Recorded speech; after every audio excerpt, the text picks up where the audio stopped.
Alléluia. Ce soir, je voudrais vous parler de la vie éternelle. La vie éternelle. Ça peut prendre des jours. En fait, ça prend l'éternité. Voilà. Ça prend l'éternité parce que la vie éternelle, quand on la commence avec le Seigneur, elle n'a pas de fin. C'est quelque chose que le Seigneur commence dans la vie de ceux qui lui appartiennent par Jésus et qui s'enrichit dans l'éternité, éternellement, avec le Seigneur. Puisque la vie éternelle, c'est lui-même. Alors, j'aimerais voir avec vous ce que la parole de Dieu dit sur la vie éternelle, parce qu'il y a plusieurs raisons à ça. D'abord, pour nous faire du bien par la parole du Seigneur, parce que quand le Seigneur parle de la vie éternelle et de ce cadeau merveilleux qu'il nous donne, moi, ça me fait du bien chaque fois que j'explore ce que la parole de Dieu dit à propos de la vie éternelle. Mais il y a aussi un autre objectif, c'est de nous donner un meilleur discernement quant au travail que Dieu nous donne vis-à-vis des perdus et vis-à-vis de l'Église. Le Seigneur veut se servir de nous pour apporter sa parole, pour apporter sa vie. Il se sert de nous comme des instruments pour apporter la vie. C'est lui qui nous dirige, mais il se sert dans sa grâce de nous. Et nous sommes des porteurs de la vie éternelle par le Saint-Esprit qui nous conduit et qui nous dirige pour amener cette vie à ceux qui en ont besoin. Et nous avons absolument besoin de discernement pour savoir qu'est-ce qu'il faut faire pour être un instrument de vie entre les mains du Seigneur, pour porter cette vie à ceux qui ne l'ont pas, et comment discerner quand on l'a. Parce que je me suis rendu compte que beaucoup de ceux qui se disent chrétiens, je ne connais pas de pourcentage, mais j'en ai rencontré, et qui se disent disciples de Jésus ou chrétiens, en fait, ne sont pas convertis, n'ont pas la vie éternelle en eux. Ils ont une religion, ils ont une forme extérieure, ils ont une apparence, mais il n'y a pas la vie. Or, le problème est tout à fait différent quand vous avez à vous occuper de quelqu'un qui a la vie du Seigneur en lui. C'est pas du tout la même chose que quand vous avez à vous occuper de quelqu'un qui n'a pas la vie. Quand quelqu'un n'a pas la vie, le problème c'est de l'amener à la conversion et à un contact vivant avec Jésus. Et ensuite, Jésus rentre dans sa vie et Jésus le prend en charge. Et ensuite, nous sommes des instruments pour l'aider à avancer. Mais c'est tout à fait différent. Si quelqu'un n'a pas la vie, il faut l'amener à la repentance.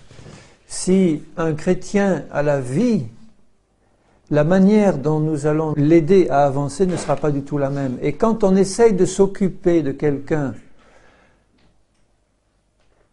comme s'il avait la vie alors qu'il ne l'est pas, on perd beaucoup de temps. On perd énormément de temps. Et il m'est arrivé, j'ai appris à mes dépens, sur le terrain, on apprend ces choses-là. Il m'est arrivé de m'occuper pendant longtemps de certaines personnes, jusqu'à ce que le Seigneur me montre, mais tu vois, cette personne-là n'a pas la vie, n'est même pas convertie. Et à partir de là, il fallait que je ramène cette personne au Seigneur. Quelquefois, ça se faisait pas tout seul, parce que les personnes n'étaient pas contentes d'apprendre qu'en fait, ils n'avaient même pas la vie. Ils avaient une religion, une religion chrétienne, mais pas la vie. Et si quelqu'un est enfoncé dans sa religion, c'est dur pour lui d'accepter cette réalité qu'il a pu passer des années, en fait, sans avoir la vie, sans être né de nouveau.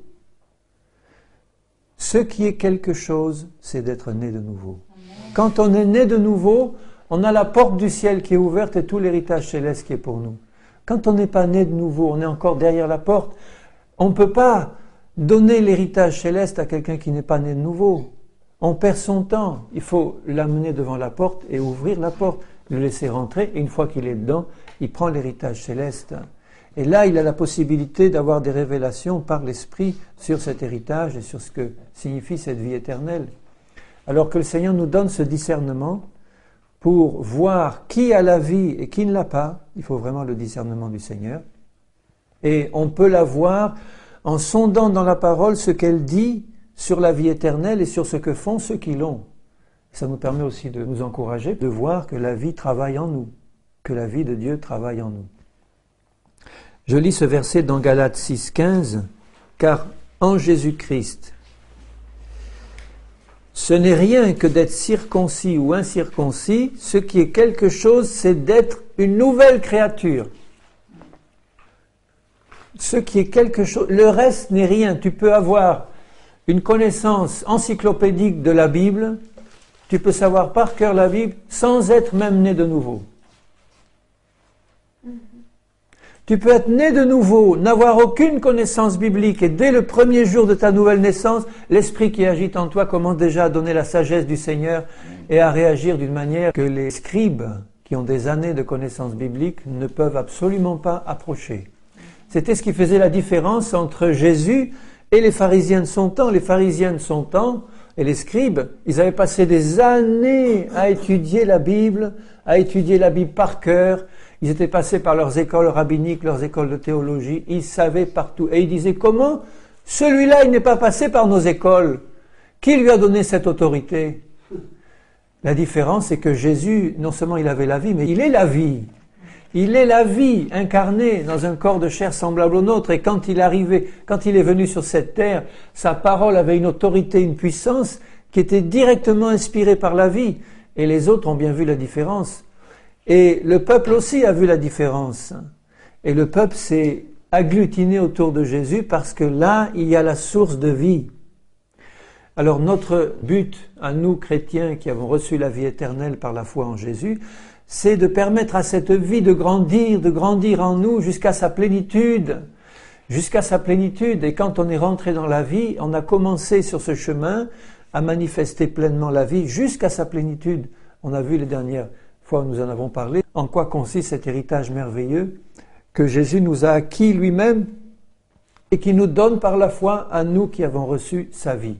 Quand nous recevons la vie du Seigneur, nous recevons tout le Seigneur et nous recevons jusque dans l'éternité tout ce qu'il a à nous donner, sa personne et tous ses dons et son héritage merveilleux. Ce qui est quelque chose, c'est d'être né de nouveau. C'est d'être né de nouveau. Sachons discerner dans les églises autour de nous ceux qui sont nés de nouveau et ceux qui ne le sont pas. Nous devons amener au Seigneur ceux qui ne sont pas nés de nouveau. Et ne nous laissons pas tromper par les apparences. Ceux qui sont nés de nouveau, nous devons les faire avancer dans le Seigneur. Et là, nous nous exhortons mutuellement pour nous faire avancer tous les uns les autres, puisque nous appartenons à un corps. Chacun a reçu du Seigneur quelque chose, un don ou sa place. Et nous avons tous besoin les uns des autres dans le corps. Et la plénitude de la vie de Dieu, elle va aussi se manifester dans le corps tout entier de l'Église, dans la manifestation du corps. Alors nous avons besoin de discerner qui a la vie et qui ne l'a pas. Dans Jean 3, 7, je lis des versets que nous connaissons bien, mais ça introduit dans la bouche même du Seigneur ce qu'il dit à l'un de ces pharisiens, justement, qui venait le visiter de nuit, Nicodème, parce qu'il n'osait pas se montrer de jour, lui le pharisien, avec cet homme bizarre qui n'était pas sorti de leurs écoles. Dans Jean chapitre 3, ce que cet homme avait compris, c'est qu'il se trouvait devant quelqu'un qui devait forcément avoir la vie de Dieu en lui, puisqu'il disait « Personne ne peut faire ces miracles que tu fais sans venir de Dieu, sans avoir la vie de Dieu en lui. C'est pas possible. » Et comment... Moi, scribe et pharisien, je ne peux pas manifester ces choses. Il venait donc demander l'information au Seigneur. Il avait besoin de savoir. Et Jésus lui dit, au verset 3, « En vérité, je te le dis, si un homme ne naît de nouveau, il ne peut pas voir le royaume de Dieu. » Tout est dans la nouvelle naissance. Ce qui est quelque chose, c'est d'être une nouvelle créature. Et cette nouvelle créature est passée par une nouvelle naissance qui est un miracle de Dieu, qui est un don de Dieu, qu'il donne à ceux qui remplissent les conditions qu'il a données lui-même. Si un homme ne naît de nouveau, il ne peut même pas le voir, le royaume de Dieu. Il ne peut pas le voir. Il est au loin, il est exclu complètement, dehors, dans les ténèbres. Il peut se dire chrétien, il peut être rempli de connaissances comme Nicodème, il peut avoir toute la Bible dans la tête, mais il n'a pas la nouvelle naissance, il n'a rien. Rien du tout. Absolument rien. Nicodème lui dit, comment un homme peut-il naître quand il est vieux? Peut-il rentrer dans le sein de sa mère et naître? Jésus répondit, en vérité, je te le dis, si un homme ne naît d'eau et d'esprit, il ne peut entrer dans le royaume de Dieu. Si tu ne nais d'eau et d'esprit, de la parole du Saint-Esprit, confirmée par le baptême d'eau et du Saint-Esprit, si tu ne nais pas d'eau et d'esprit, tu ne peux pas entrer dans le royaume de Dieu. Et si tu ne peux pas entrer dans le royaume de Dieu, tu n'as rien de la vie de Dieu en toi. Rien. Ce qui est né de la chair est chair, ce qui est né de l'esprit est esprit. Et là, après, nous savons, dans ce merveilleux verset de Jean 3,16, il nous dit « Car Dieu a tant aimé le monde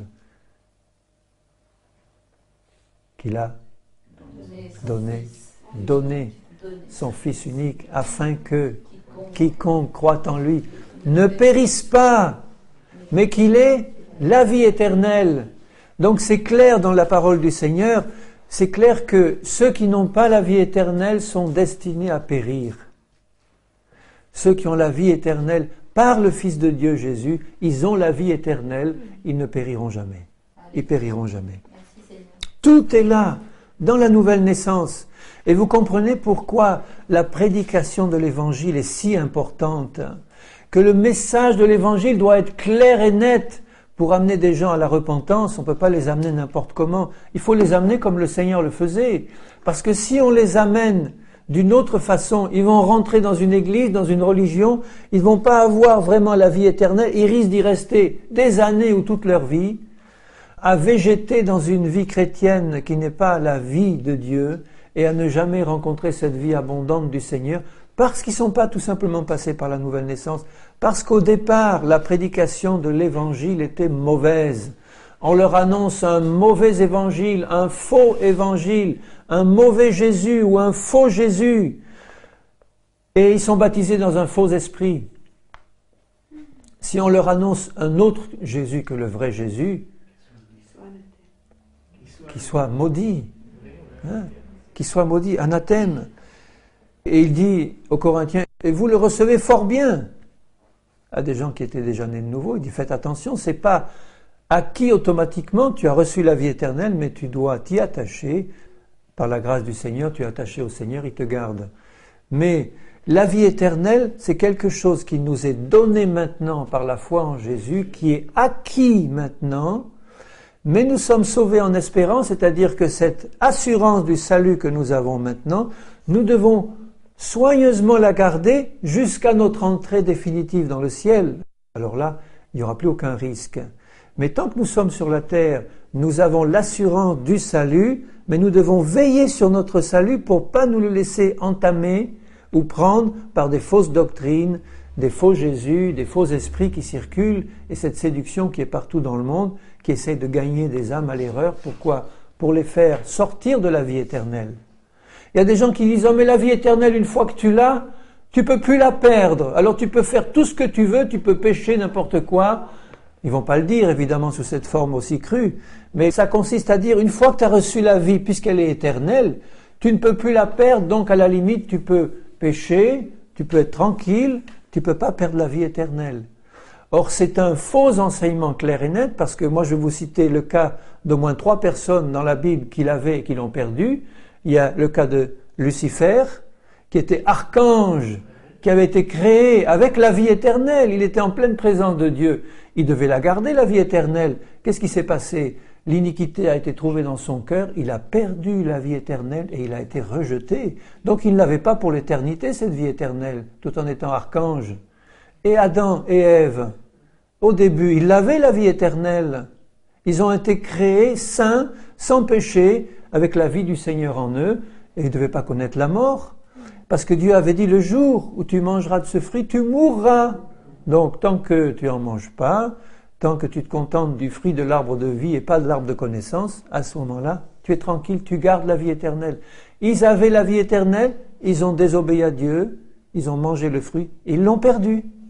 Donc ça veut dire que aujourd'hui, tous les héritiers d'Adam et d'Ève qui sont nés dans le péché et qui n'ont pas la vie éternelle de naissance, ils peuvent évidemment bénéficier de la grâce de Dieu par la foi en Jésus, par l'Évangile, entrer dans la nouvelle naissance dont Jésus parle à Nicodème. Tu es né dans le péché, mais maintenant tu peux naître à une vie nouvelle, renaître en Christ par la foi en Jésus. Et à ce moment-là, tu reçois cette vie éternelle et tu prends bien soin de la garder jusqu'au retour du Seigneur. Et c'est lui qui te gardera si toi tu restes attaché à lui.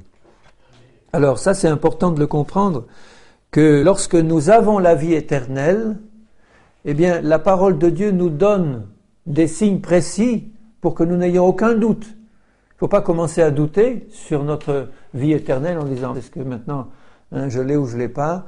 On peut par la parole et par le Saint-Esprit avoir cette assurance complète dans le cœur que j'ai maintenant la vie éternelle et que personne ne me l'enlèvera. Parce que Jésus dit personne n'enlèvera mes brebis de ma main. Mais il dit aussi veillez et priez pour ne pas être séduit, il dit à ses brebis. Parce que si nous sommes séduits, c'est pas Jésus qui va nous arracher la vie éternelle, c'est nous qui allons nous détourner de lui, ou qui risquerions à ce moment-là de nous détourner de lui jusqu'à le renier. C'est arrivé, et ça peut donc arriver à ceux qui ne font pas attention.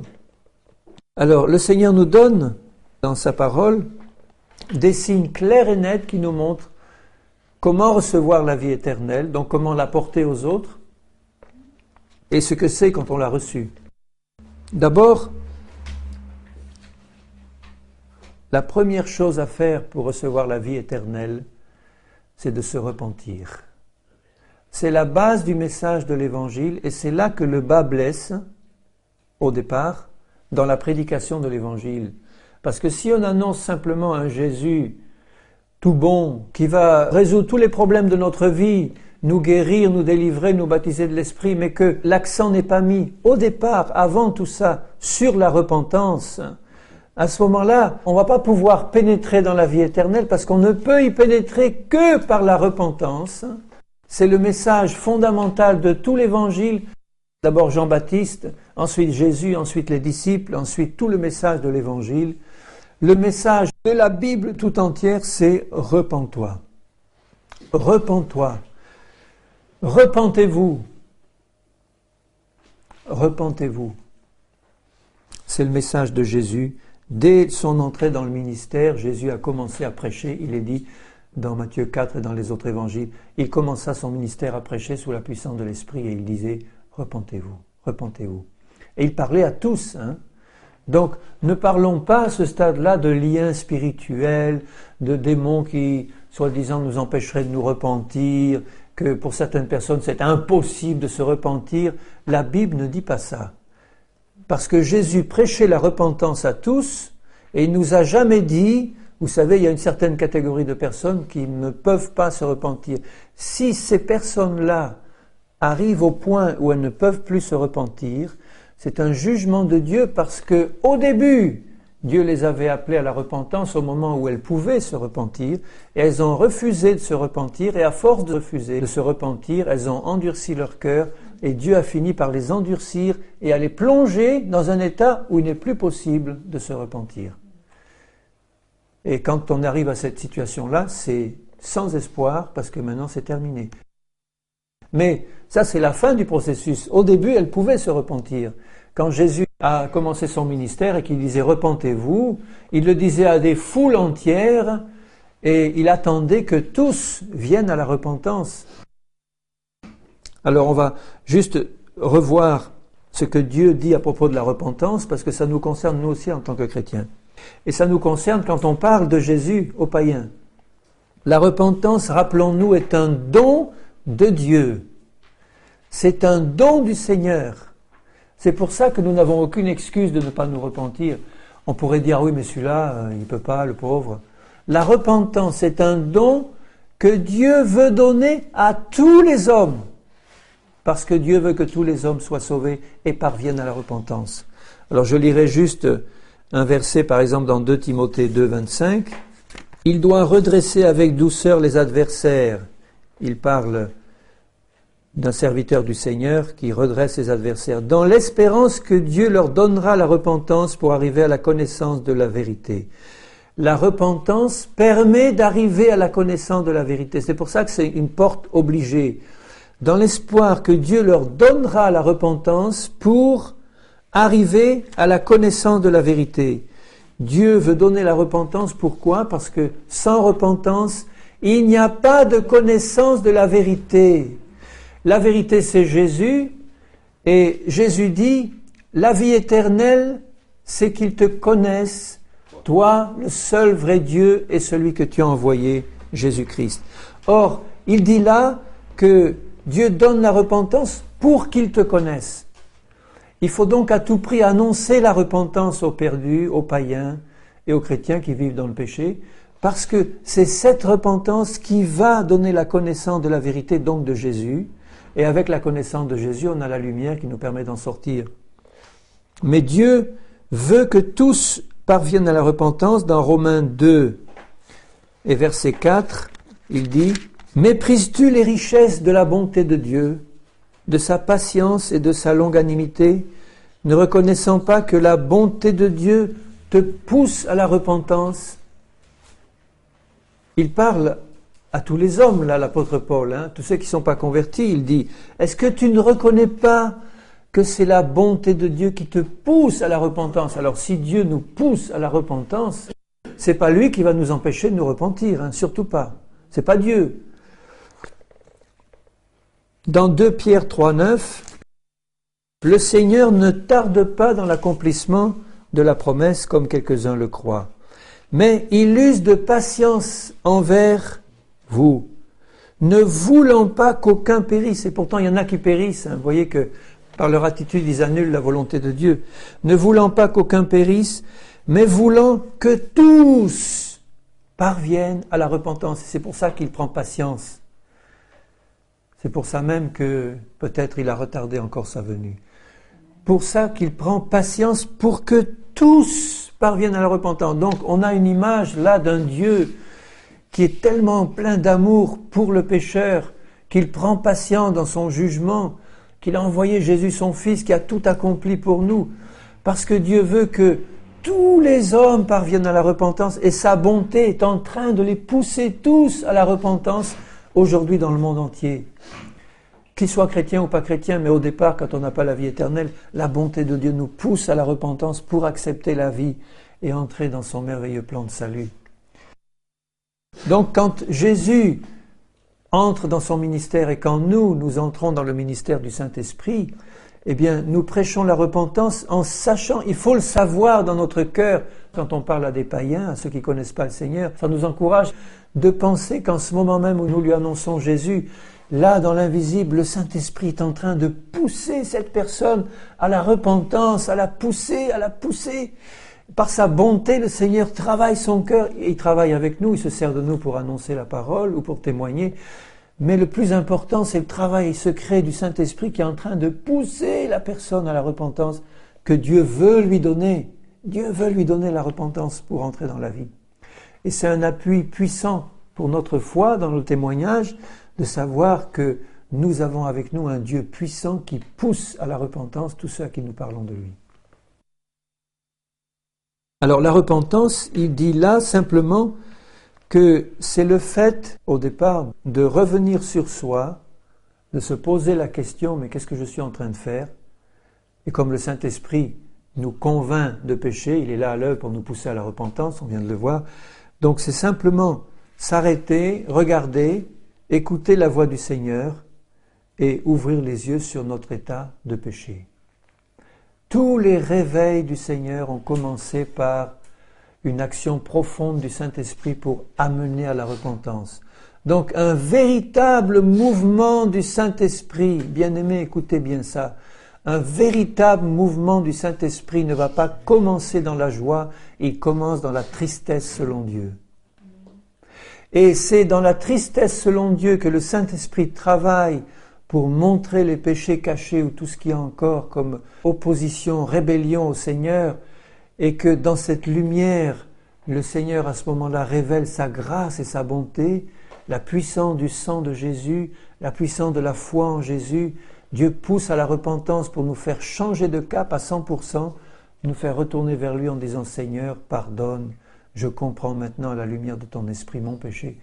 Je te demande pardon et je demande que ta vie rentre en moi. » Et là, c'est merveilleux, parce qu'à ce moment-là, la tristesse selon Dieu, quand on regarde à la lumière du Saint-Esprit nos péchés, nos noirs péchés, cette tristesse selon Dieu, qui vient de Dieu, n'est pas destinée à rester dans nos vies en permanence, mais quand ce travail profond de nous faire comprendre notre péché, ce qu'il est pour Dieu et ce qu'il a fait, quelle a été la conséquence pour le Seigneur Jésus, la conséquence pour nous, la conséquence pour ceux qui nous entourent, Quand le Saint-Esprit met ça en lumière, une tristesse profonde vient de Dieu, mais c'est une tristesse qui mène à la vie éternelle. À la vie éternelle. Parce qu'à ce moment-là, le Saint-Esprit nous révèle aussitôt la puissance de la foi en Jésus et du sang de Jésus. Et si le Seigneur nous donne la repentance, c'est pas pour nous morfondre des années dans la culpabilité, c'est pour nous faire comprendre le péché et nous en faire sortir par sa puissance de vie qui entre en nous et qui nous libère de la puissance du péché. Et à ce moment-là, la joie merveilleuse rentre. Et la joie du Saint-Esprit résulte de notre compréhension de ce que Jésus a fait pour nous libérer du péché et nous faire rentrer dans sa vie éternelle. Quelle joie de recevoir ce cadeau! Mais pour recevoir la joie, il a fallu passer par la repentance et la tristesse selon Dieu. Dans Jérémie 8, il y a un verset qui est beau qui nous dit, Jérémie 8, verset 5, c'est le cœur de Dieu qui est en train de pleurer. Ainsi parle l'Éternel. Il dit, pourquoi donc ce peuple de Jérusalem, il parle de son peuple, il pourrait aussi parler de l'Église, pourquoi donc ce peuple de Jérusalem s'abandonne-t-il à de perpétuels égarements? Pourquoi il s'abandonne à de perpétuels égarements? Il persiste dans la tromperie, il refuse de se convertir. Il refuse de se repentir en fait. Je suis attentif et j'écoute, c'est Dieu qui dit ça. Il ne parle pas comme il devrait. Aucun ne se repent de sa méchanceté et ne dit « Qu'ai-je fait ?» Voilà le début de la repentance. Qu'est-ce que j'ai fait? Le Saint-Esprit est en train de me montrer ce que j'ai fait, parce qu'autrement je me suis aveuglé, je ne le vois pas. Quand je suis aveuglé, je ne peux pas voir ce que c'est que mon péché. Mais le Saint-Esprit fait la lumière et à ce moment-là, je me dis, je réalise, qu'est-ce que j'ai fait, Seigneur? Qu'est-ce que j'ai fait? Déjà, ça, c'est une question merveilleuse qui mène au salut. Parce que je dis, qu'est-ce que j'ai fait, Seigneur? Je commence à comprendre que c'est un péché pour toi. Ce que j'étais en train de faire, je n'avais pas compris que c'était un péché. Et là, par le Saint-Esprit, tu me montres et à ce moment-là, je dis, mais qu'est-ce que j'ai fait, Seigneur? Qu'est-ce que je suis en train de faire? Au chapitre 31, toujours, de Jérémie, 31, 18. C'est le Seigneur qui parle et qui dit « J'entends Éphraïm qui se lamente. » Voilà la tristesse selon Dieu. Et qu'est-ce qu'il dit Éphraïm? « Tu m'as châtié, j'ai été châtié, comme un veau qui n'est pas dompté. Fais-moi revenir et je reviendrai, Seigneur. » Ça rappelle le cri de David, « Seigneur, ne m'ôte pas la présence de ton esprit. » Fais-moi revenir et je reviendrai, car tu es l'Éternel mon Dieu. Après m'être détourné, j'éprouve du repentir. Après avoir reconnu mes fautes, je frappe sur ma cuisse. Je suis honteux et confus, car je porte la honte de ma jeunesse. Voilà, la vraie repentance, c'est ça. Je m'étais détourné, mais maintenant, je me retourne vers toi, Seigneur, parce que tu m'as fait la grâce de me pousser par ton esprit à voir clair. Et je reconnais mes fautes, c'est ça la repentance. Je reconnais mes fautes que tu es en train de me montrer par le Saint-Esprit. Je suis honteux et confus. Je reconnais, Seigneur, je suis honteux devant toi et confus.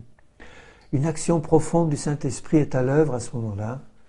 Et le Seigneur me révèle autre chose, il me révèle la puissance de sa vie qu'il veut me donner à ce moment-là.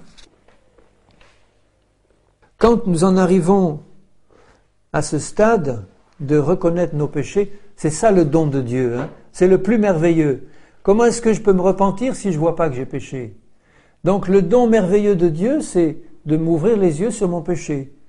Et quand il dit « repens-toi, repentez-vous », ça veut dire que tu es capable de le faire dans n'importe quel état de péché que tu peux te trouver. Si Dieu dit, entend sa voix, « repens-toi », ça veut dire que comme Dieu est là tout près de toi pour te révéler ton péché parce qu'il veut te pousser à la repentance. Quand tu dis à un pécheur « repens-toi », eh bien Dieu est là pour lui faire comprendre immédiatement, il peut se repentir. Il peut. S'il ne le fait pas, c'est uniquement parce qu'il ne veut pas. Ou alors, comme on le disait tout à l'heure, c'est qu'il a dépassé le stade où il pouvait se repentir, mais c'est trop tard. Quand nous prêchons la repentance, ils peuvent se repentir. Ne croyez jamais que quelqu'un ne peut pas se repentir ou n'écoutez pas ceux qui vous disent « Moi, j'aimerais bien le faire, mais j'y arrive pas. » Continue à annoncer la repentance et le Saint-Esprit est à l'œuvre et il va lui révéler son péché. Il va lui révéler. Et quand le Seigneur nous a révélé notre péché, immédiatement, il nous fait franchir la deuxième étape qui donne à ce moment-là la vie éternelle, c'est la révélation du Seigneur Jésus-Christ. La révélation du Seigneur Jésus-Christ, donc de sa personne, de son œuvre, de tout ce que nous avons vu dans ces messages précédents. Et le Seigneur le fait aussitôt. Le Seigneur fait aussitôt dans la vie de celui qui se repent la révélation de son Fils Jésus et de la puissance de son sang, qui efface les péchés et qui donne la vie éternelle. Je lirai dans Jean 17, 3, où Jésus prie son Père et dit « La vie éternelle, c'est qu'ils te connaissent. » Il n'emploie pas le terme « c'est qu'ils croient en toi ». Il dit « c'est qu'ils te connaissent. » Qu'ils te connaissent. Toi, le seul vrai Dieu est celui que tu as envoyé, Jésus-Christ. Voilà la clé de la vie éternelle. Mais on ne peut pas connaître Dieu si on ne s'est pas repenti de ses péchés. Ça commence par la repentance, et nous étant repentis de nos péchés par l'action du Saint-Esprit, celui-ci met aussitôt la lumière sur l'œuvre de Jésus et la puissance du salut qui est en Jésus-Christ. Mais tout est annoncé quand on annonce Jésus. Remarquez le message de Pierre le jour de la Pentecôte, il parle de Jésus crucifié, il parle de celui que vous avez crucifié, sachez que vous avez par la foi en son nom le pardon des péchés. À ce moment-là, ils disent qu'est-ce qu'il faut faire? Il dit repentez-vous et que chacun de vous soit baptisé au nom du Seigneur Jésus, c'est-à-dire avec la foi en Jésus, et vous recevrez le don du Saint-Esprit. La vie éternelle, c'est qu'ils te connaissent, toi, le seul vrai Dieu et celui que tu as envoyé, Jésus. Donc, quand il parle de connaissance, je reviens à ça, c'est par révélation du Seigneur et par révélation du Saint-Esprit. Un cœur qui s'ouvre à la repentance, c'est déjà un cœur qui s'ouvre à la connaissance de Jésus-Christ. Il s'ouvre à la connaissance de Jésus parce que le Père veut lui révéler Jésus. Le Père sait très bien que s'il n'a pas cette révélation, il n'a pas la vie. Il aura une idée intellectuelle du salut, mais il n'a pas la vie. Puisque la vie, c'est la connaissance de Dieu et de Jésus. Donc à l'instant où un cœur s'ouvre à la repentance et où le message de Jésus est annoncé, mon cœur est ouvert au Seigneur Jésus. Là, le Père immédiatement révèle Jésus. Et en révélant Jésus, il donne la vie éternelle, puisque la vie éternelle, c'est qu'ils connaissent Jésus. C'est ça, dans le cœur. Et quand on dit croire en Jésus, c'est ça que ça veut dire, c'est croire par la foi et croire par une révélation du Saint-Esprit qui nous fait connaître Jésus dans le cœur, dans l'esprit. Et là, c'est ce qui manque au départ à ceux qui peuvent être dans des églises et qui n'ont qu'une foi extérieure et qui n'ont pas la vie éternelle. Si nous creusons, nous nous rendons compte qu'en fait, ils n'ont pas la repentance. Ils n'ont pas eu la repentance des péchés.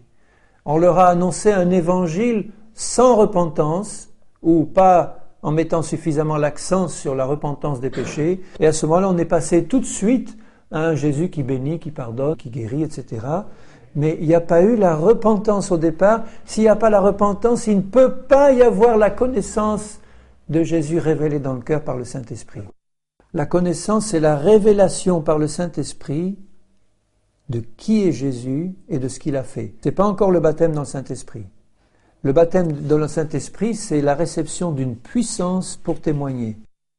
Il y a des chrétiens qui ont la révélation de Jésus-Christ par le Saint-Esprit et qui ont le Saint-Esprit en eux, mais qui ne sont pas passés par l'expérience du baptême du Saint-Esprit, mais ils ont la révélation de Jésus, ils ont la vie éternelle, ils sont sauvés. Les disciples n'ont pas reçu le salut le jour de la Pentecôte. Les disciples ont reçu le jour de la Pentecôte le baptême de puissance qui leur a donné une puissance pour témoigner. Et l'Église de Jésus-Christ est composée de ceux qui ont la foi en Jésus et qui ont été baptisés d'eau et du Saint-Esprit. Mais c'est plus que le salut, parce qu'il y a beaucoup de gens qui sont sauvés et qui ne font pas partie de l'Église. Exemple, tous les saints de l'Ancien Testament, Abraham, Isaac, Jacob, David, etc., n'avaient aucune connaissance de ce que c'est que l'Église et de ce que c'est que le baptême du Saint-Esprit. Ils ne sont pas perdus pour autant.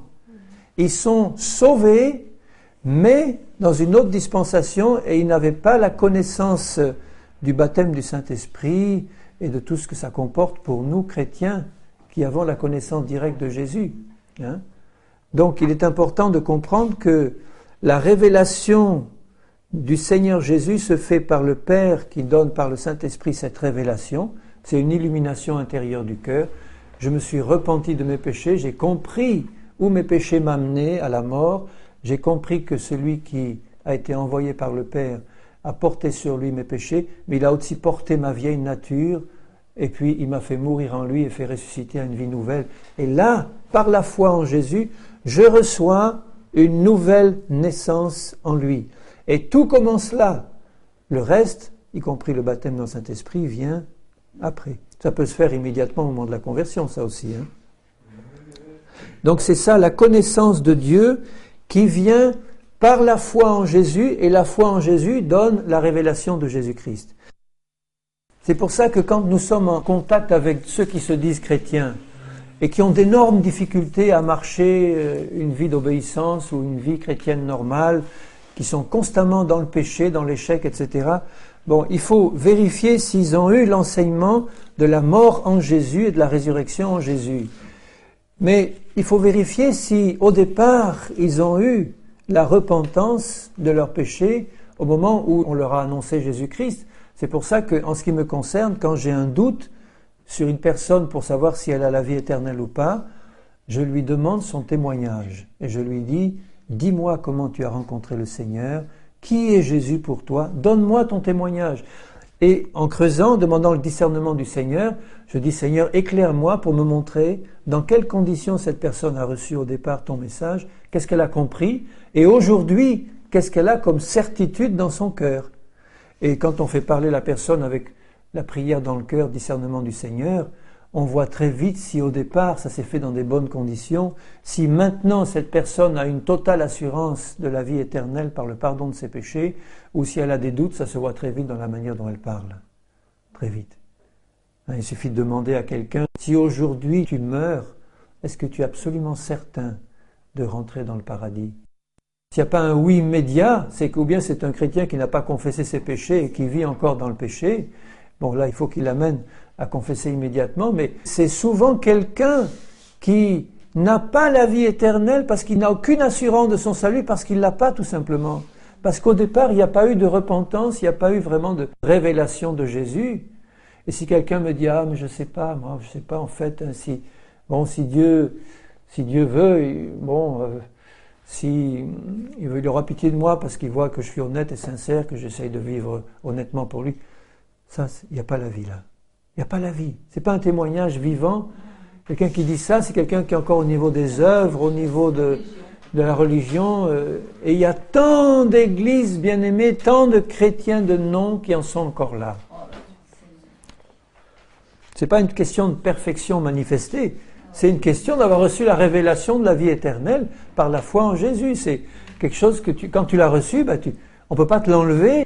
Tu as des mots pour l'expliquer, en tout cas tu as une vie pour le prouver aussi. On va voir qu'il y a des signes évidents qui montrent que dans ta vie tu as reçu la vie éternelle.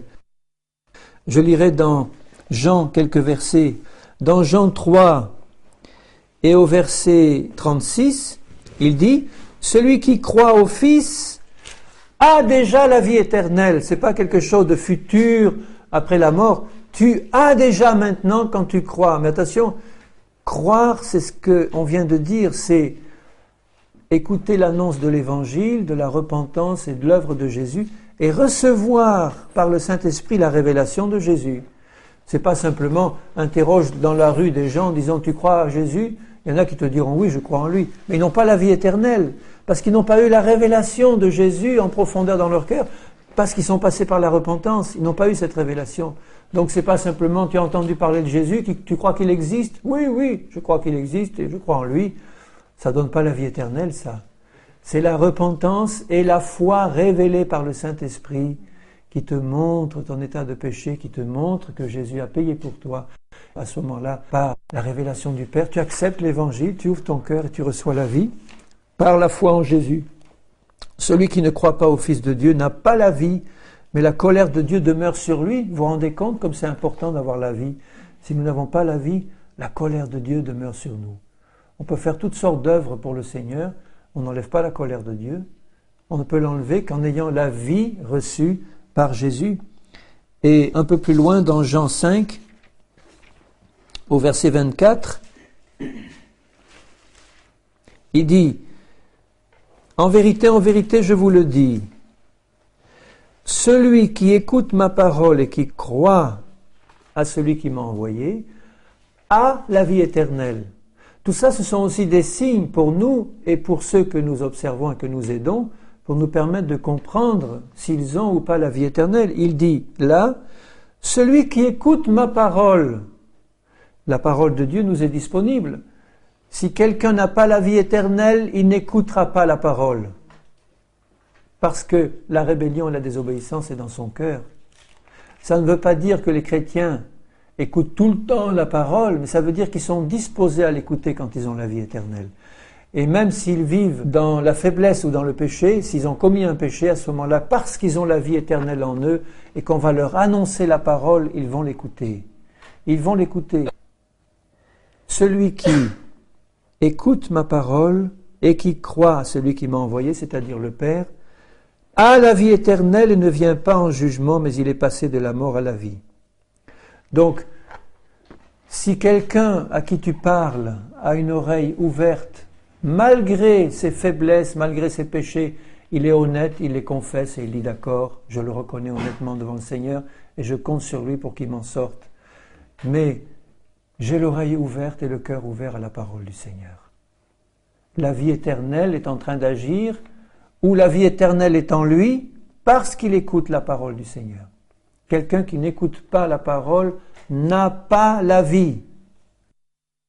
Dans Jean 6, juste à côté, et au verset 40, la volonté du Père qui m'a envoyé, c'est que quiconque, regardez l'expression qu'il emploie là, c'est quand même bizarre, quiconque voit le Fils et croit en lui est la vie éternelle. Et là, ça nous fait comprendre comment on peut croire en Jésus. On peut croire en lui quand on l'a vu.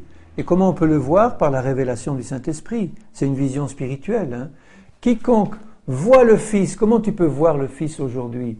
Uniquement par tes yeux spirituels illuminés par le Saint-Esprit. On annonce la parole, le Saint-Esprit la confirme, il te donne la révélation de Jésus, c'est ça voir Jésus, c'est avoir la révélation du Seigneur Jésus que Dieu veut donner à tous ceux qui ouvrent leur cœur. Dieu veut donner la révélation de Jésus à tous ceux qui ouvrent leur cœur. C'est pour ça que nous n'avons jamais aucune excuse, ni de nous repentir, ni de changer de vie, parce que le Seigneur est prêt à nous montrer Jésus immédiatement parce qu'il veut que nous ayons la vie éternelle. Et une fois qu'il t'a montré Jésus, tu peux croire. Celui qui voit et croit en lui. Mais il faut qu'il y ait les deux. Il faut que tu vois Jésus et puis l'ayant vu que tu crois en lui. Toujours chapitre 6 au verset 54, il dit, une parole qui était un peu dure pour ceux qui n'étaient pas ses disciples, « Celui qui mange ma chair et qui boit mon sang a la vie éternelle. » Si tu as la vie éternelle, tu vas manger le corps et boire le sang de Jésus. Et je demeure en lui. Et il dit au verset 63, « Les paroles que je vous ai dites sont esprit et vie. » Donc quand il dit « celui qui a la vie éternelle », c'est celui qui mange ma chair et qui boit mon sang, il disait des paroles en esprit qui sont vie.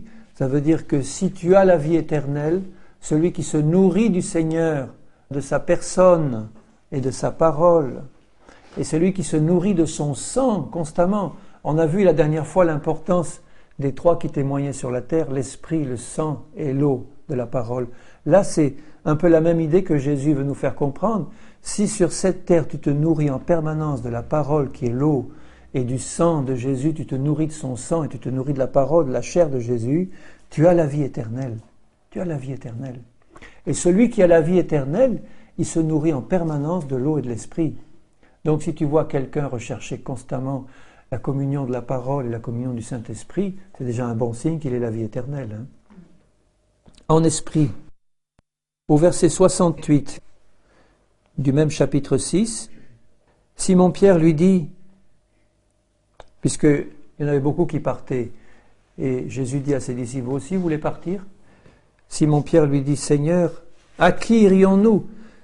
Tu as les paroles de la vie éternelle. Les paroles de Jésus sont esprit et vie, ce sont des paroles de vie éternelle. Donc ça nous permet de comprendre comment l'amour de la parole vient dans nos cœurs quand nous avons la vie éternelle. C'est un signe immanquable, ça. Quelqu'un qui a la vie éternelle, il ne peut pas manquer d'aimer la parole du Seigneur parce que c'est une parole de vie éternelle. Il va rechercher la parole. Ça nous arrive tous d'avoir des moments où on a un amour ardent pour la parole et on passe des heures. Ça nous arrive d'avoir des moments où on la lit un peu moins et tout, mais ça n'enlève jamais dans notre cœur la connaissance que la parole est la vérité et que l'amour de cette parole, quand même, c'est ça qui nous nourrit. C'est ça qui nous nourrit. On a l'amour. Tu as les paroles de la vie éternelle. Et nous avons cru et nous avons connu. Vous voyez les deux mots toujours. Nous avons cru et nous avons connu. Comment connu? Par la révélation du Père, par le Saint-Esprit. Tu es heureux, Simon, fils de Jonas, quand il dit, qui es-tu? Tu es le Christ, le Fils du Dieu vivant. Et Jésus lui dit, tu es heureux, fils de Jonas, parce que ces paroles que tu viens de dire, c'est ni la chair ni le sang qui te l'ont révélé, mais c'est mon Père qui est dans les cieux. Le Père avait révélé à Simon que Jésus était le Fils de Dieu, qu'il était la vie éternelle. Ils disent, nous avons cru et nous avons connu que tu es le Christ, le Fils de Dieu. Ayant connu et ayant cru cela, ils avaient la vie éternelle. Et ils buvaient les paroles de la vie éternelle. Croire et connaître. Parce que la vie éternelle, c'est qu'ils te connaissent, toi, le seul vrai Dieu. Dans Jean 12, 25, celui qui aime sa vie la perdra, et celui qui est sa vie dans ce monde, donc la vie de ce monde aussi, ma vieille vie passée, la conservera pour la vie éternelle. Si quelqu'un me sert, qu'il me suive. Là où je suis, là aussi sera mon serviteur. Donc là, un autre signe que nous avons la vie éternelle, quand nous avons la vie éternelle, nous n'avons plus d'amour pour ce monde et pour notre vie dans ce monde. Il y a quelque chose, même si la chair a tendance à nous tirer quand même par le bas, il y a quelque chose dans notre cœur qui nous dégoûte de la vie de ce monde, avec son péché, ses passions et ses désirs. Il y a quelque chose dans notre vie qui nous dit, c'est pas ça, je n'en veux plus, je veux plus retourner à ce que j'ai vomi. Ça ne veut pas dire qu'il ne puisse pas y avoir dans la vie d'un chrétien qui a la vie éternelle une attirance encore pour certaines choses du monde, parce qu'il est encore charnel et il vit dans la chair, si c'est le cas. Mais ça veut dire qu'encore plus profondément, au fond de son cœur, même s'il goûte encore à ces choses de la chair et du péché, il va ressentir un profond dégoût dans son cœur. C'est des choses qu'il n'en veut plus de ces choses-là. Il a le désir des choses d'en haut, des choses du Seigneur, des choses de la vie éternelle. Et quand vous voyez des gens qui se disent chrétiens et qui vous le disent et puis qui sont encore plongés, attirés par les choses du monde, attirés par les plaisirs du monde et qui pensent qu'aux choses du monde, à planifier leur vie dans ce monde, leur carrière, leur retraite, tu peux te poser des questions sur est-ce qu'ils ont reçu au départ la vie éternelle?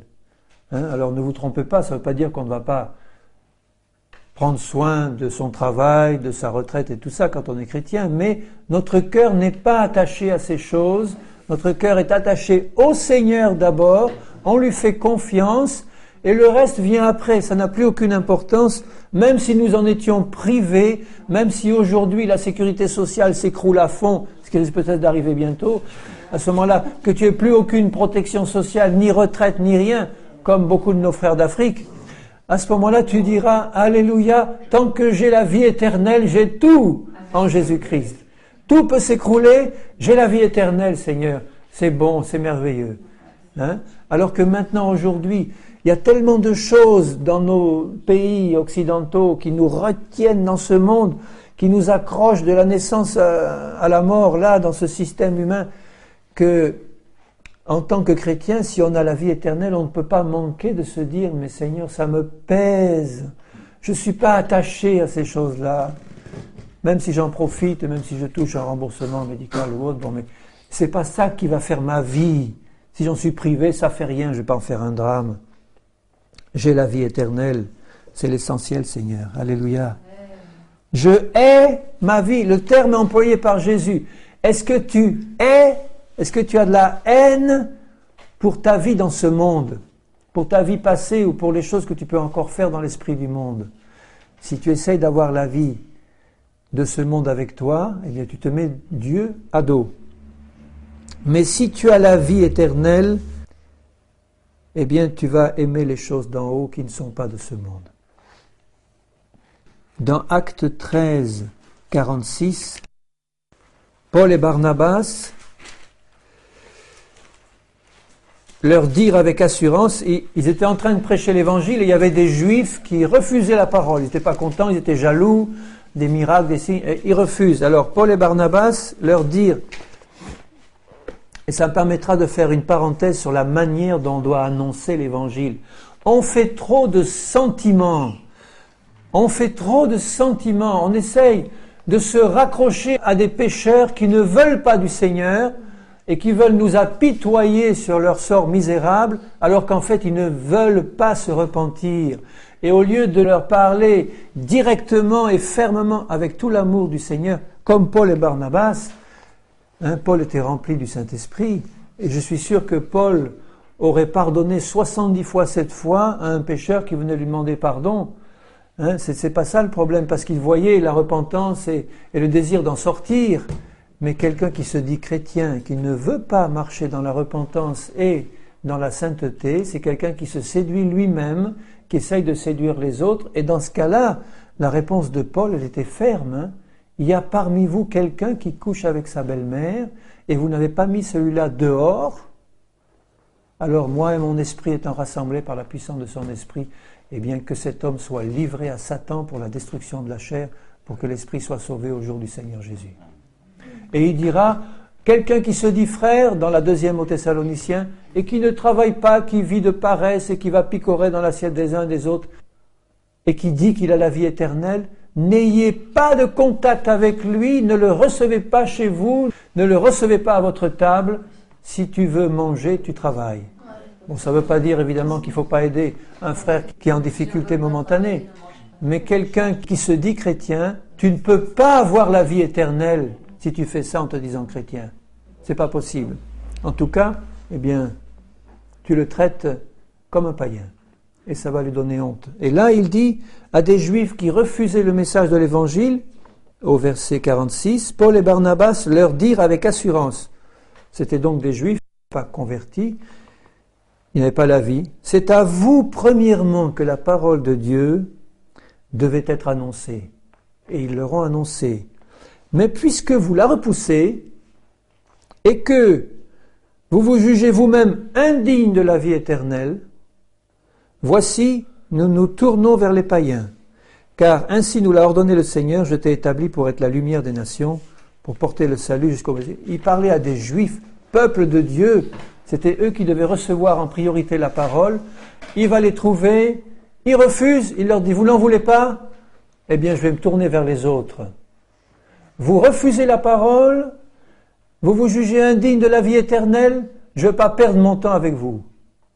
Il n'a pas dit, oh pauvre pécheur, vous allez risquer l'enfer, venez vite, on va faire une réunion de prière, je vais vous aider, je vais lier les esprits qui vous empêchent de croire, et puis venez, on va, non, je veux pas, je t'en supplie, viens, je t'en prie. Rien tu n'en veux pas, tu la laisses, mais tu sais ce que ça te coûte. Moi, je ne vais pas perdre mon temps, je vais me tourner vers les païens. Eux vont l'accepter. Alors, soyons remplis de l'amour de Jésus pour ceux qui veulent s'en sortir, qui veulent qui demandent, et même s'ils nous le demandent 100 fois dans la journée, en rechutant, mais qui viennent en suppliant, en disant « j'en peux plus, aide-moi, prie avec moi, demande au Seigneur de se révéler, je t'en supplie », eh bien on reviendra constamment les aider. Mais quelqu'un qui ne veut pas du Seigneur, je ne perds pas mon temps à courir derrière. Je ne perds pas mon temps à courir derrière. Je vais prier pour lui, je vais intercéder, mais je vais faire comme Jésus. Parce que nous sommes, en tant que pécheurs, dans notre nature de péché, on est très sentimentaux. Et le sentimentalisme, c'est un trait de la nature de péché. Il faut nous en débarrasser du sentimentalisme. Sinon, on ne va pas faire un bon travail pour le Seigneur. Dans Matthieu 19, il y a un jeune homme riche qui vient demander qu'est-ce qu'il faut faire pour avoir la vie éternelle. Dans Matthieu 19, 16, un homme s'approcha et dit « Bon maître, que dois-je faire de bon pour avoir la vie éternelle ?» Il voulait avoir la vie éternelle, c'est bon comme sentiment. Hein? Jésus répondit. Donc il va lui donner la solution pour avoir la vie éternelle. « Pourquoi m'appelles-tu bon? Il n'y a de bon qu'un seul, c'est Dieu. Si tu veux entrer dans la vie, observe les commandements. » Et dans l'esprit de Jésus, c'est observe tous les commandements, puisqu'il lui dira, il te manque une chose. Et parce qu'il te manque une chose, tu ne peux pas avoir la vie éternelle. Donc il commence par dire, observe les commandements, mais sachant ce que nous savons de la parole de Dieu, c'était pas dans un sens légaliste que Jésus le disait, puisqu'il savait lui-même que personne ne pouvait observer les commandements, tous les commandements, il n'y a que lui qui l'a fait. Donc quand Jésus le dit, c'est pour le mettre devant ses responsabilités et lui montrer que de lui-même il ne peut pas. Il peut pas. Alors que l'autre il répond, mais j'ai tout fait, Seigneur. Hein, déjà là il y a un problème. Jésus il le croit, bon d'accord, tu as tout fait, quoi. Tu ne tueras pas, tu ne commettras pas d'adultère, etc. Le jeune homme dit, j'ai observé toutes ces choses. C'était un homme pieux quand même. C'était un homme qui faisait ce qu'il fallait devant Dieu. Que me manque-t-il encore, Seigneur? Il a le cœur apparemment ouvert. Jésus lui dit, si tu veux être parfait, va, vends tout ce que tu possèdes, donne-le aux pauvres et tu auras un trésor. Puis viens et suis-moi. Parce que Jésus savait qu'il était attaché dans son cœur à ce monde et à sa richesse.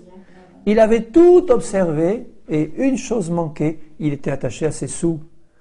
Et Jésus a discerné, il a dit, il te manque ça, alors débarrasse-toi de tout, viens et suis-moi. Et là tu auras la vie éternelle. Donc la vie éternelle ne consiste pas à essayer d'observer les commandements de manière légaliste, on n'y arrive pas, mais ça consiste à abandonner tout attachement dans le cœur à tout ce qui est de l'extérieur pour s'attacher à Jésus et le suivre parce qu'il est la vie éternelle. Et c'est ça qui nous donne la vie éternelle. Et c'est là, ayant la vie éternelle, qu'on peut observer les commandements parce que la vie de Dieu agit en moi et me les fait observer. Après avoir entendu ces paroles, le jeune homme s'en alla tout triste, car il avait de grands biens. Donc il a renoncé à la vie éternelle par amour pour ses biens.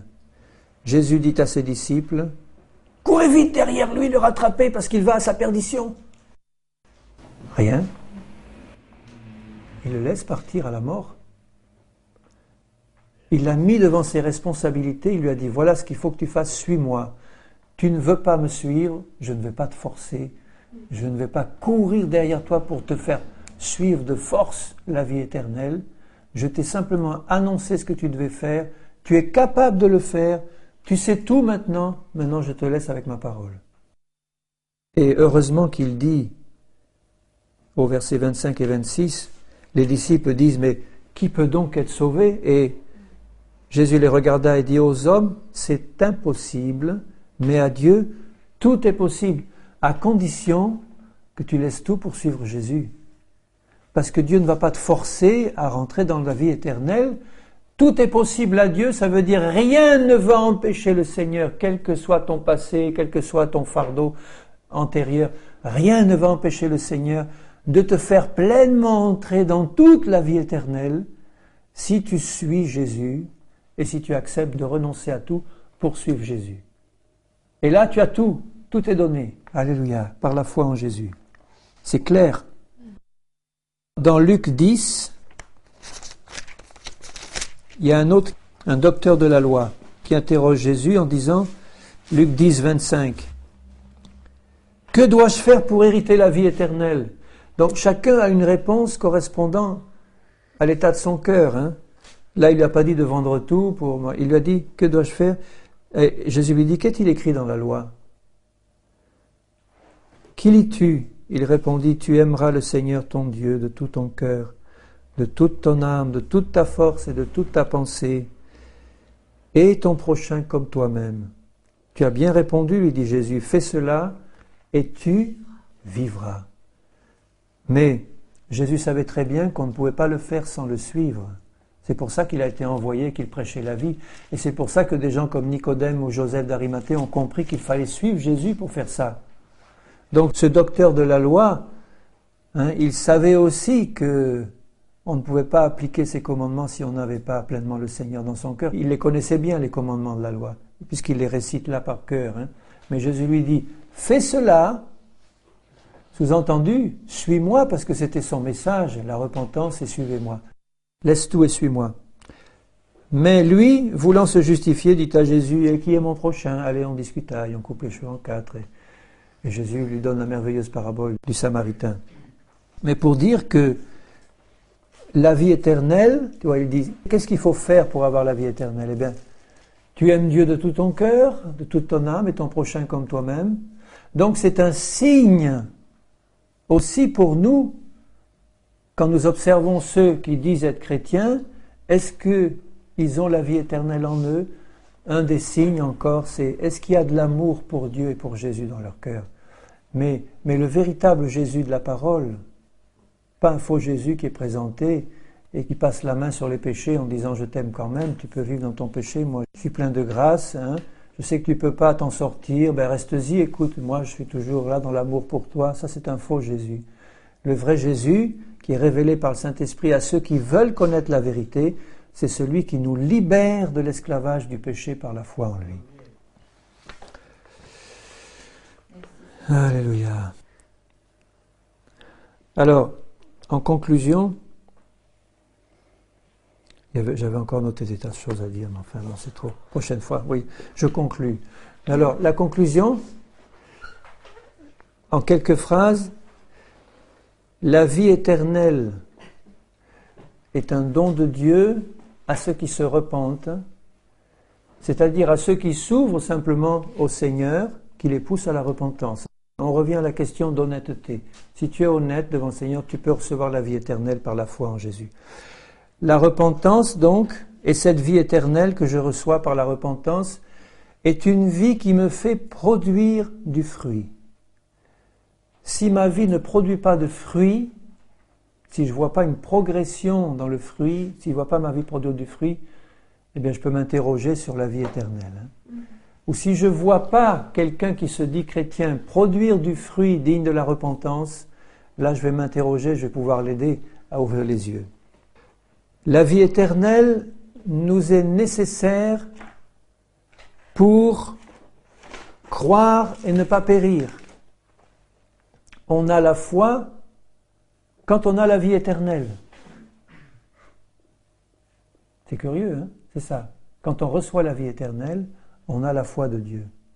Le Saint-Esprit nous travaille pour ouvrir notre cœur à la repentance et à l'action du Saint-Esprit, et en ouvrant notre cœur, nous recevons la foi pour croire. C'est Dieu qui nous la donne, hein? Et à ce moment-là, nous croyons, et en croyant, nous recevons la vie éternelle. La vie éternelle nous est nécessaire pour croire à tout ce que Dieu nous a donné. Donc quelqu'un qui n'arrive pas à croire, qui n'arrive jamais à croire en quoi que ce soit en permanence, c'est pas forcément un esprit d'incrédulité qui le lie, c'est peut-être tout simplement qu'il n'a pas la vie éternelle en lui, parce que la vie éternelle nous pousse à croire, la vie éternelle nous ouvre le ciel et nous ouvre la parole. Alors je vais terminer par ce verset-là, parce que je choisis celui-là pour terminer dans Actes 2, 38. Dans Actes 2, verset 38, Pierre leur dit « Repentez-vous et que chacun de vous soit baptisé au nom du Seigneur Jésus-Christ pour le pardon de vos péchés et vous recevrez le don du Saint-Esprit. » La réception du don du Saint-Esprit, c'est la vie éternelle. Donc, repentez-vous, que chacun de vous soit baptisé au nom de Jésus-Christ pour le pardon de vos péchés et vous recevrez le don du Saint-Esprit. Là, il ne parlait pas nécessairement du baptême du Saint-Esprit, hein, mais il parlait du don du Saint-Esprit qui est donné après la repentance et la foi en Jésus, concrétisée dans le baptême d'eau, par immersion au nom du Seigneur. Et là, nous recevons le don du Saint-Esprit, et le don du Saint-Esprit nous amène naturellement à aller toujours plus loin dans ce don, donc la réception du baptême du Saint-Esprit. C'est un don gratuit, mais c'est un don qui se garde par la persévérance. Quand on nous fait un don, on est libre de le garder ou de le rejeter. Là, le don gratuit de Dieu nous est donné pour nous permettre, comme Paul dit à Timothée, « Combat le bon combat de la foi, saisis la vie éternelle. » Puisque la vie éternelle est un don gratuit qui nous est donné par la foi en Jésus, ce don nous devons le saisir en menant le bon combat de la foi dès le début de notre conversion et jusqu'à la fin pour garder et être pleinement assuré d'une pleine entrée dans l'éternité, alors dans l'éternité avec le Seigneur. Restons sur cette parole, c'est un don gratuit du Seigneur quand nous ouvrons notre cœur à la parole de Dieu et à Jésus. Ce don, nous devons le saisir. Saisis la vie éternelle. Saisis la vie éternelle. Tu l'as saisie ? Garde-la et tiens-la ferme en combattant le bon combat de la foi jusqu'à la venue du Seigneur. Et en attendant, tu l'as, la vie éternelle. Et elle produira dans ta vie tous les fruits que nous avons vus là et que nous avons vus ce soir.